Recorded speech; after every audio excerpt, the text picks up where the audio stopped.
Bien, bonsoir tout le monde. Donc comme promis à certains amis sur Internet, je vais vous faire une petite et rapide, enfin j'espère, présentation de ma dernière acquisition technologique. Une caméra sportive, comme vous la voyez, hein, un petit jouet technologique qui en fait va me servir dans mes caméras embarquées lors de mes roulages circuit avec ma voiture. Alors en fait je l'ai acheté pour remplacer celle-ci, une bonne vieille caméra chinoise hein, que j'ai depuis un peu plus de 4 ans, hein, qui était limitée. Hein, malgré tout, puisque en 30 images secondes minimum pour que l'œil humain ne voit pas de frise et voit une fluidité parfaite, était limité en 480p. Donc 480p, c'est même pas de haute définition, hein, c'est du 640 par 480 je crois, donc c'était vraiment pas très beau. C'est pour ça que celle-là je l'ai réservée pour les vues arrière, que je mettais en tout petit sur mes vidéos, que j'ai incrusté en caméra embarquée. Et donc cette caméra qui elle par contre est bien HD 1080p, hein, en 30 images par seconde, et on verra après toutes ces caractéristiques, va venir compléter ma vraie caméra que j'utilisais donc en vue avant, ou pare-brise, ou devant à l'extérieur, hein, une Sony AS15 HD Wi-Fi, qui elle a les mêmes caractéristiques. Et ces deux-là, quoi, plus un iPhone, un smartphone, parce que c'est pas un iPhone que j'utilise aussi en HD 1080, va faire que désormais, je pourrais faire des vidéos souvenirs de mes roulages sur circuit 100% haute définition 1080p. Donc voilà le but pour lequel je l'ai acheté. L'autre but, c'est son prix. On y reviendra, mais actuellement, vous avez sur le site Conforama une exclusivité internet pour ceux qui recherchent une bonne caméra, parce qu'on verra, je vous en parlerai, elle est assez performante, à un prix défiant toute concurrence. Il faut aller sur le site de Conforama, parce que ça sera limité. Je précise que c'est qu'une exclusivité internet, donc ce n'est faisable et achetable que sur internet. Et elle vaut, tenez-vous bien, 47 €. Et en tenant compte des frais de port par colis relais, elle va vous revenir à 49,99 €. C'est-à-dire que pour moins de 50 €, vous avez une très bonne caméra haute définition sportive. Donc vraiment à ne pas hésiter. C'est aussi cela qui m'a fait passer et acheter cette caméra. Hein. C'est son prix énormément attractif. Pour info, donc, pour la présenter vite fait, elle est sortie il y a environ 2 ans. À l'origine, elle valait environ 170-190 €, un peu moins de 200 €. Actuellement, on peut la trouver entre 90 et 130 € environ, sauf des offres particulières, donc comme celle que fait Conforama actuellement, à 47 €. Je dis bien 47 €, garantie 2 ans, je précise. Donc voilà, à ne pas louper. Alors, on va la sortir de son conditionnement, puisque vous la recevez dans un carton et sous ce conditionnement. Bon, que j'avais déjà ouvert, hein, je l'ai reconditionné pour vous montrer.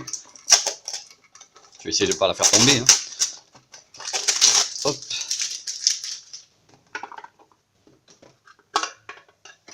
On va la sortir de son socle, du support. Voilà le bestiau donc tel que vous le recevrez. Hein. Sur un support déjà prévu, un support à axe, et à clipser sur d'autres supports que vous verrez après, puisque, bon, par contre, faut pas, je fais une petite parenthèse, faut pas s'attendre à avoir 10 000 accessoires avec. Hein. Au prix de 47 €, vous n'aurez pas grand chose. Hein. Mais tous les accessoires existent sur le net et on peut les acheter après. Hein. Donc, pour revenir à cette caméra elle-même, c'est donc la Ego 727 de Liquid Image. Je crois que c'est un fabricant américain, j'en suis pas sûr. Donc, ses caractéristiques techniques, elle fait du 1080p, donc de la haute définition en 30 images secondes, donc idéal. Hein. À partir de là, l'œil humain ne voit plus de ralentissement et la vidéo lui paraît fluide. Mais elle fait aussi du 720p, qui est toujours une bonne définition, en 30 images par seconde, mais aussi en 60 images par seconde. Fluidité extrême et parfaite, quoi. Hein. L'angle de vision, là, contrairement par exemple à ma Sony, est bloqué. Il n'y en a qu'un à 135 degrés. Mais sachez que c'est énorme. Hein. Sur la Sony, j'ai 120 et 170. Mais 135, c'est largement de quoi prendre toute la route, par exemple, devant vous, tout le circuit, puisque moi je l'utilise sur circuit. Hein. Lorsque vous roulez en la mettant ou sur votre pare-brise ou au-dessus, avec un support ventouse sur votre carrosserie. Alors, donc, elle est fournie avec d'abord ce petit support, qui est clipsable. Donc en lui-même, vous voyez, on peut la poser si vous ne l'utilisez pas en mode sportif, mais il n'est pas utilisable en tant que tel, hein, puisque là, il n'y a aucune accroche. Hein. C'est lui-même est fait pour être clipsé sur des supports. Hein. Alors, il est articulé. Hein. Je vais l'enlever de ce support, donc vous voyez qu'il y a... Je vais essayer, parce que là, je filme. Je suis désolé pour la qualité de la vidéo. Hein. Je vais l'enlever, ça se dévisse, pour vous montrer la caméra en elle-même. Puisque ce support est amovible, naturellement. Donc voilà le petit bestiau en lui-même. Vous voyez qu'elle est pas très grande, ben, c'est le principe d'utilisation cam, mais elle est vraiment pas très grande. Hein. Elle est très légère. Hein. Si je la compare à ma Sony, vous voyez, la Sony elle est plus en longueur, quoi. Mais vous voyez qu'elle est plus petite et plus légère que la Sony elle-même. L'écran est naturellement un peu plus petit, hein, la Sony est un peu plus exploitable. Au niveau de la connectique, elle a tout ce qu'il faut, hein. C'est ici, je vais pas le soulever parce que c'est assez chiant. C'est le seul défaut que j'ai vu. Je suis obligé de prendre un petit crochet pour l'enlever là. Mais bon, au moins c'est bien protégé, hein, pour l'extérieur. Elle a tout ce qu'il faut, hein, l'USB, l'HDMI, de quoi brancher bien sûr une mini carte SD. Moi j'ai acheté une 16 Go, hein, que j'ai mis à l'intérieur. Donc voilà, elle est petite, elle est conviviale. C'est un joli petit jouet quoi. Moi je l'ai pris en jaune, mais sachez qu'elle existe en plusieurs coloris.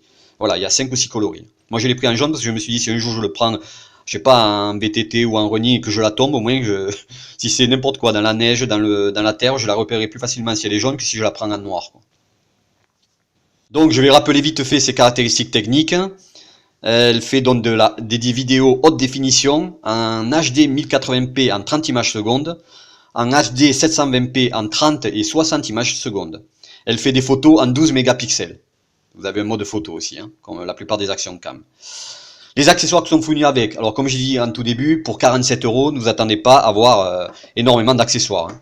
Pour info, j'ai pensé, ça vous donne une idée de l'échelle par rapport à la Sony. Et un stylo. Donc, vous voyez, c'est vraiment tout petit, hein.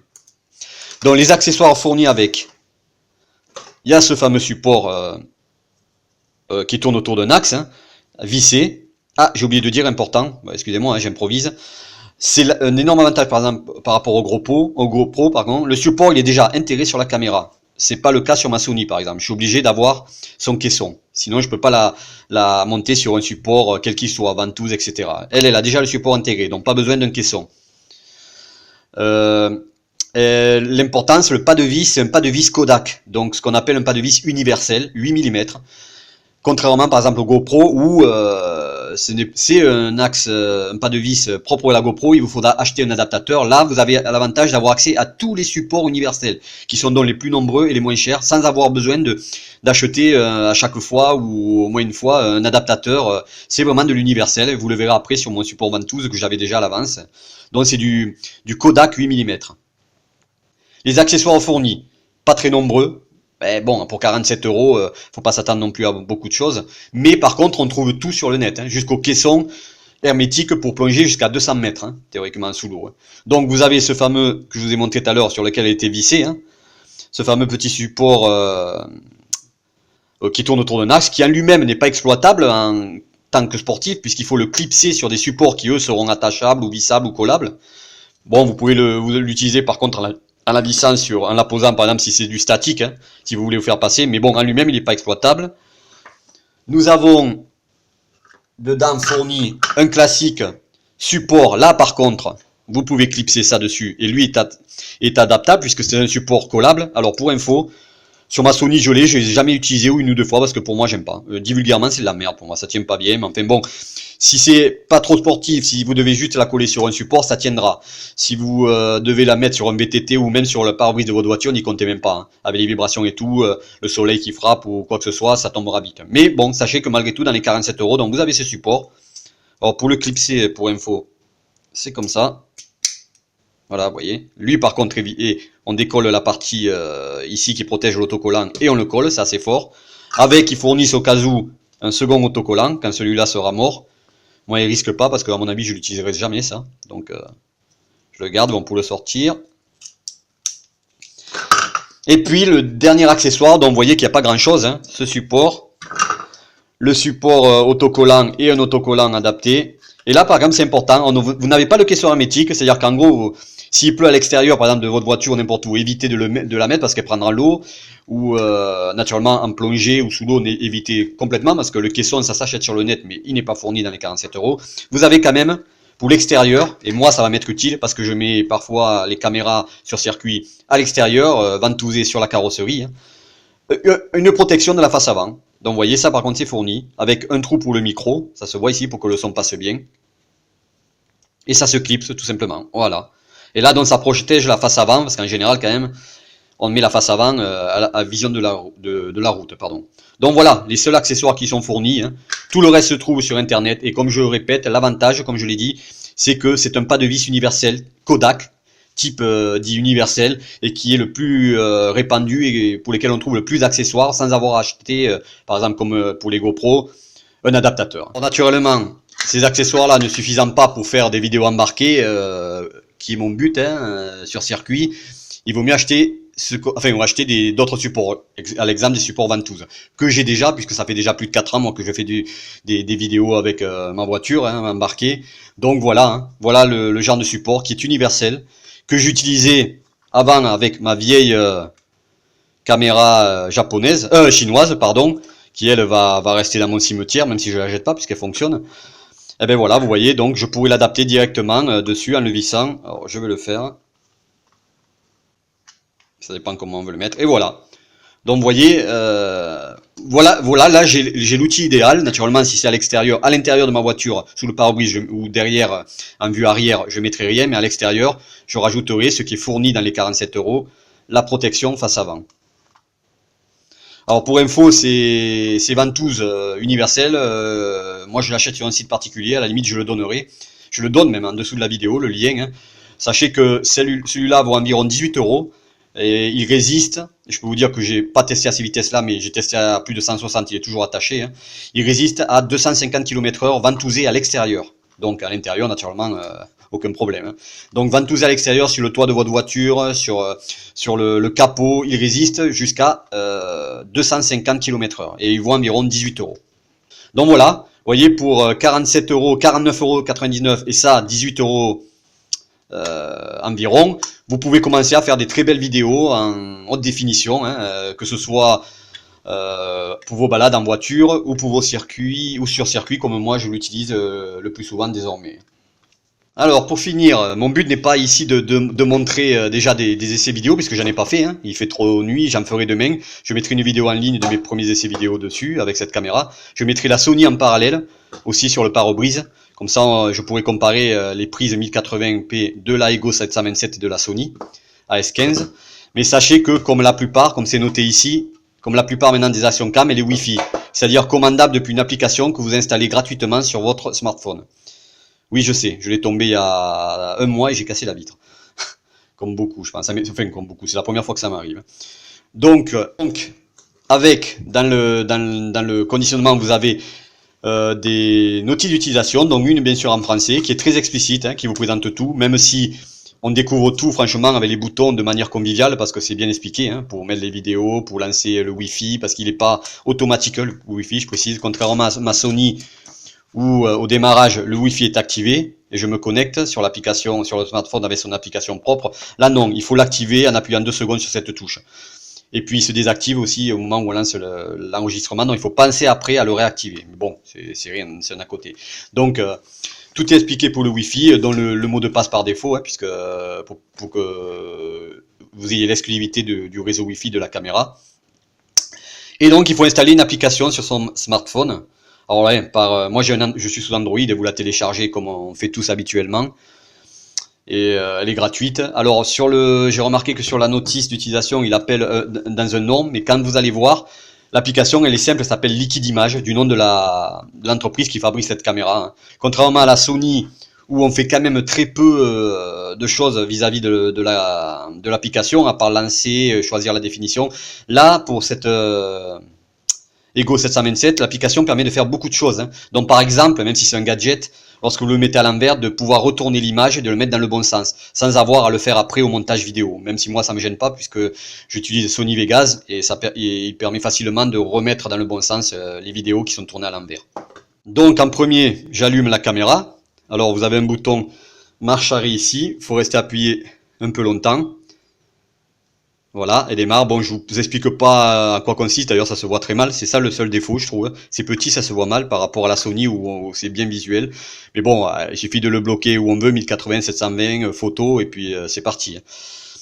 Donc là je viens de la démarrer en appuyant sur ce bouton. Vous le voyez pas, mais l'icône du Wi-Fi, il clignote, pardon, parce que par défaut, comme je vous ai dit, elle n'est pas en mode Wi-Fi activé. Donc pour l'activer, il faut rester appuyé 2 secondes ici.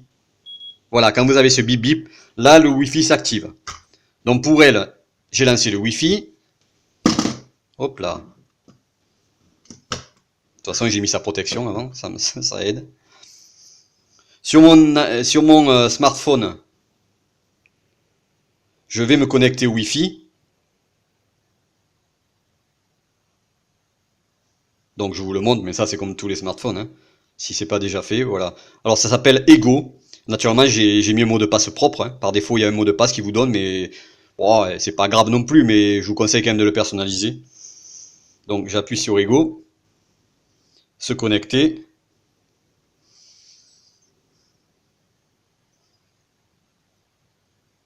Je laisse faire. Il faut quand même le temps que j'active le Wi-Fi, 10 une dizaine de secondes pour qu'il soit officiel. Voilà. Vous voyez, je suis connecté sur la caméra Ego 727 maintenant. Son application est là. Alors elle fait un bip parce que j'ai remarqué, hein, je la découvre aussi ce soir, hein, c'est que par défaut elle se remet en 720p. Pensez à ça si jamais vous faites des vidéos quoi, en 1080, elle se met au départ en 720p par défaut. Hein. Donc voilà. Alors l'application elle est pratique parce qu'elle a pratiquement tout. Ici vous avez un paramétrage sur lequel vous pouvez tout paramétrer. Hein. La résolution, donc d'ici, vous voyez là c'était à 520p, je la mets à 1080p. La sécurité, bon, si je vous montre pas, c'est le mot de passe. Les infos de la caméra, c'est-à-dire là, ça vous donne la place qui reste sur la carte pour les vidéos, le nombre d'heures, la version du firmware, etc. Et surtout un truc que j'ai remarqué assez important, puisque malheureusement, bon, c'est le problème avec ces action cam, c'est qu'elles n'ont pas de flash. Encore heureux, sinon ce serait énorme. Et le but c'est qu'elles soient petites et légères pour être utilisées en mode sportif. Hein. C'est que la nuit, c'est même pas la peine d'y penser. Ou alors celle qui est la meilleure que j'ai eue, ma Sony, en parenthèse, qui a, je sais pas, intensifie la lumière, la moindre petite lumière la nuit et qui vraiment est plus que correcte, même si je vais circuler la nuit à la lumière des lampes ou de nos rues, quoi. Elle est assez impressionnante. Donc celle-là, comme je vous ai dit, je l'ai pas encore testée, hein, je verrai plus tard. Mais voyez, on peut choisir plusieurs définitions. Donc il y a l'automatique avec un senseur qui choisit l'éclairage approprié. Il y a un mode, attends le son. Il y a un mode nuit, là ça intensifie un peu, alors j'ai vu, c'est pas mal, mais il faut vraiment une bonne source de lumière, hein. C'est encore pas au niveau de la Sony à ce niveau-là. Il y a un mode landscape, donc large, c'est celui sans doute que j'utiliserai sur circuit, je verrai. Un mode portrait, je m'en fous un peu. Il y a un mode soleil, sunset, peut-être celui-là aussi, parce que moi j'ai la chance quand même de tourner sur le sud, et l'été ça frappe fort, et le contre-jour des fois c'est gênant. Alors, je pense que ce mode sunset doit gérer un peu mieux les contre-jours quand on avance contre le soleil sur circuit. Un mode snow, un mode skin peau, et spotlight, donc boîte de nuit. Donc voilà, vous enregistrez, j'en avais déjà fait quelques vidéos, vous les avez en bas, hein, vous pouvez les visualiser en live. Hein. Dès que la vidéo est enregistrée, je la lance, hein, c'est pas le... je vais pas vous en montrer, mais bon, voilà ce qu'il faut faire, hein, on la lance en faisant ici. Alors voilà, hein, vous avez l'application, elle est assez pratique. Hein. Vous pouvez, avant de les récupérer via le câble USB, ah oui, j'ai oublié de vous signaler, il y a un mini câble USB, pardon. Je l'ai pas là parce qu'il me sert à charger, ça en est où, je l'ai mis où? Oh, j'avais oublié ça dans les accessoires, pardon. Il y a un mini câble USB, mais tout court, hein, tout petit. Hein. Mais bon, c'est pas gênant parce que vu la légèreté de la caméra, on peut le laisser pendre au câble USB. Bon, moi j'ai la chance que le format, j'ai oublié de vous dire, c'est les mêmes que la Sony, les mêmes que les smartphones, la plupart des smartphones Android. Donc en fait, j'ai déjà un chargeur prise électrique puisque c'est la même chose que ce smartphone, par exemple. C'est la même fiche hein, pour la clé USB, le câble USB pardon, et pour transférer les fichiers sur son PC et pour éventuellement la recharger la batterie. Sachez quand même, si vous voulez pas de surprise, que quand vous la recevez, elle est à plat total. Il n'y a rien dedans. Hein. Donc ben voilà, je vous ai tout montré, je vais pas aller plus loin. Hein. La prochaine vidéo sera pour montrer les premiers essais. En plein jour, j'essaierai de faire un peu la nuit à l'éclairage public pour voir ce que ça donne. Mais franchement, pour 47 €, je le rappelle, donc 49,99 €, tout compris avec les frais de port, je l'ai reçu en 3 jours, ça vaut le coup quoi. Hein. Si vous cherchez une petite caméra HD pratique qui est, comme je vous l'ai dit au début, classée dans les tests avec un très bon rapport qualité-prix et classée au niveau de la GoPro pardon Hero 3 Silver ou au moins bien que j'ai vu entre la GoPro Hero 3 White et entre la GoPro Hero 3 Silver, ça vaut le coup quoi. Hein. Elle est légère, petite, facile à manipuler. Tous les accessoires sont possibles, imaginables. Moi j'ai pas que celui-là, j'ai un accessoire crochet parce que je rappelle qu'elle est équipée sur elle-même d'un pas de vis universel Kodak 8 mm. Voilà. Rendez-vous donc à la prochaine vidéo, on verra des premiers essais en mode voiture, puisque moi c'est mon but, hein, premier. Et en dessous de la vidéo, vous aurez un lien vers le site de Conforama, en espérant que ce soit toujours actif quand vous verrez cette vidéo et que vous puissiez en trouver pour ceux qui sont intéressés à 47 €.